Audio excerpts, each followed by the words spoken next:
And welcome to our community. Susie Thomas visiting with you this morning. We're joined by Charla Elton. She is, are you principal, administrator? What is your title at Heritage Christian School, Charla? Yes, I have a hybrid title of superintendent and dean of school, which is the head principal title. So filling both of those roles, it's exciting. It's very, very cool. You became affiliated with Heritage as a board member. It's true, yes. How did that happen? Well, I had a role in the community doing community outreach with another organization, and they asked if I would be willing to serve on the Board of Education. And I had gone to kindergarten at Heritage, so I was excited to come back and serve in that capacity. And then after being on the board for about 2 years, I really started to feel that tug to come over to Heritage. It just felt like God was leading me in that direction. So I'm excited to be there. Been there about 2 years now. How neat that you were a student. Do you have any recollections of kindergarten year? And it's hard to say what difference did it make in your life because you were a kindergartner. But what do you remember from that year? I actually remember a lot. I remember Mrs. Moody and, I remember, Mrs. Moosey, rather. Mrs. Moody works in the office now. Yes, I remember Mrs. Moosey, Yes. and I remember our school day. And, they say you learn everything in kindergarten. That's right. It's true. But what I remember most is I remember my mother was a little late picking me up from school one day, and so I was sitting in the office really trying to tie my shoes. And that is where I learned to tie my shoes, right in the office where I work today. And then who would know one day you would become superintendent and dean? Exactly. Unbelievable. Who would know? The transition from serving on the board to getting inside and really seeing how that sausage is made. How did you navigate that transition? It really helped to have that, 20,000-foot view from being on the board. But of course, anytime you step into the organization, rather than just coming to, meetings throughout the month, you get to know a lot more of the details. But the staff was very welcoming. We immediately, worked on coming together, forming a leadership team, establishing our mission and vision, just reestablishing that. And so it's been great. You've mentioned Mrs. Moosey, and you've said the word staff. You have an amazing group of faculty members. Let's talk about them. Tell us about them. They are so committed. Yes, they are awesome. In fact, just so willing to serve. They're teachers, of course. They're administrators. They are working in the office or in the preschool. However, they're missionaries in their role as well. And they're willing to come to the school and be dedicated, even though they could perhaps earn double or triple their pay elsewhere very easily. They're dedicated to our school and our students. You have an unusual situation in that you actually own your building. It's yours. It's true. So there are fun things like work days where people get together to clean up and spruce up. And there's just an ownership there, isn't it, with the historical building that you're in? Absolutely, and we were so thankful. Just last month, 3 different churches came together for a work day, and we were able to paint 2 complete levels of the school. And our school is about 120,000 square feet, so one level of the building is a significant amount of work, and so it was a huge blessing to be in the school. She's about 100 years old. She needs some TLC for sure, but it fits us well, and it's really a great place to be. It's an amazing kind of building to step into because you think of all the learning that's taken place in those classrooms and 100 years old. It's just like the way you think a school ought to look. It just is that old-fashioned school room and environment that's very, very cool. But we should tell people where you are. Where do we find you? Absolutely. We are actually down on 6th Street, just a couple of blocks away from Altman Hospital, just down the road. So 2107 6th Street, Southwest in Canton, Ohio. People who've lived here a long time might remember that as the old Lincoln High School. You've got it. Yep. That's it. Okay, you've talked about some volunteers, some churches coming alongside you and helping with Workday. Do you need volunteer? It seems like with school, there's always something to volunteer for and with. Can you use some? Absolutely. If anyone has some time, whether it's just a couple of hours a week, 1 day a week, or even just a few hours a month, we can always use volunteer help. And here are some of the ways that people can get involved.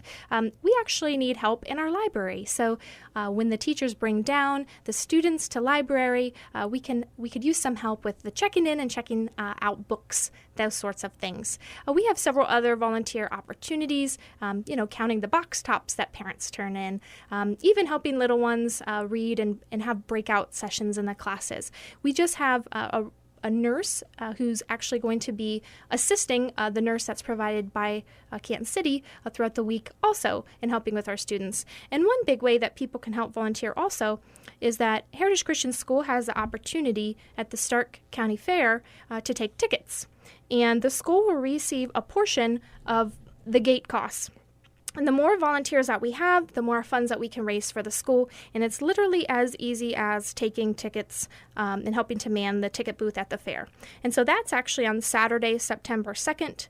And the shifts are from 8 to noon, or noon to 5, or 5 to 10 p.m. So that's one way if somebody is interested in helping but maybe only has a couple of hours, that would be a great opportunity. And you don't need to actually have a student going to Heritage or be affiliated. You can just say, I really believe in what this school is doing. I'd love to volunteer. What do they do? Do they sign up ahead of time, or do they just, as they're showing up, say, I'm here to take tickets and I want this to count towards Heritage? Or what's the procedure there? Yes, we're organizing the volunteers into teams. And so they can give us a call, and then there's a short training, but all of that's very easy. So they can give us a call at 330-452-8271, extension 318 to take tickets, or extension 302 just for any other volunteer opportunities. And we have just a simple form for them to complete. If they're going to be working with students, then we do background check, that sort of thing. Mm-hmm. But for taking tickets, we don't need to do that. Give us that number one more time, please. Sure. It's 330-452-8271. You have a big celebration coming up. Mm-hmm. Well, let's talk about that. Yes, we are so excited because we are preparing for our 50th year anniversary. Say that again. That is unbelievable. Yes, 50 years of Heritage Christian School. Wow. Mm-hmm. So what's in the works? Well, we have a lot of different celebrations planned. We're considering this our year of Golden Jubilee. Mm-hmm. So in addition to inviting people to get involved in new ways through their volunteering or giving, we have a lot of different celebrations planned throughout the year. So you'll have to stay tuned for the rest of the year as we celebrate our 50th year anniversary. It's very exciting. How do alumni stay in touch? Do you have a pretty strong alumni program? 50 years of alumni. Mm-hmm. How are you in keeping in touch with them? We need to do a better job even of keeping in touch with our alumni. We would encourage our alumni to reach out. We do see alumni even bringing back their students now, their own children, which is always exciting when they say, I went to Heritage or I graduated from Heritage and we'd love our child to come here. That's always exciting. But we are rebuilding our database of alumni because over time we lost contact with some of our friends who had attended the school. And so we're trying to rebuild that. So we would encourage send us an email, give us a call. We'd love to include their information back into our world, and so we can include them on the newsletter mailings, include them on the email mailings, so that they can keep in touch with their alma mater. It seems like when you're out there in social media land, graduates of Heritage seem to be very proud of the fact that they're graduates of Heritage. I see that on a lot of people's bios when the About Me. You see Heritage Christian School quite a bit with some people who are doing some pretty remarkable things. So you've got a strong alumni group, don't you? And you just want to build that association of them. You've got it, yes. We have over 800 students who have graduated from Heritage over the years, and they are doing things all across the nation and the world. They're involved in engineering. I know we have a graduate down working for Boeing in Texas. We have musicians, we have artists, we have missionaries, and all sorts of people serving in a variety of capacities locally and in our nation at large. So it's exciting. It is, and they represent you well. So you must have given them a great foundation because they've seemed to do well past the heritage years. Oh, we certainly do our best. It's always up to the individual student, but we try to really give them the tools that they need to succeed, both academically and spiritually. Well, let's talk about those tools. Academically, what does Heritage have to offer?